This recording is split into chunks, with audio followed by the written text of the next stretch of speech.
நாட்களில் கர்த்தருடைய பிள்ளைகளை ஒரு வார்த்தை ஆண்டவர் என் இருதயத்தில் போடுகிறார். நீ எவ்வளவு நேரம் ஜெபம் பண்ணாலும் சரி, நீ எவ்வளவு நேரம் வேத வாசித்தாலும் சரி, நீ கர்த்தருக்காக கிராமமா போனாலும் சரி, நீ கர்த்தருக்காக தெருவுல நடந்து போனாலும் சரி, நீ கர்த்தருக்காக எதை செஞ்சாலும் கர்த்தர் கண்டுக்க மாட்டார்.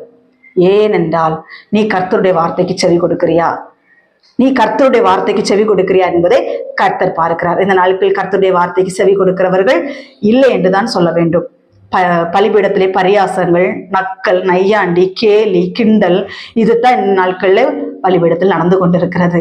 அந்த நாட்களிலே கர்த்தராகிய ஆண்டவர் இயேசு கிறிஸ்து இந்த பூமியில வந்து ஊழியம் செய்யும் பொழுது எப்படி ஊழியம் செய்தார்?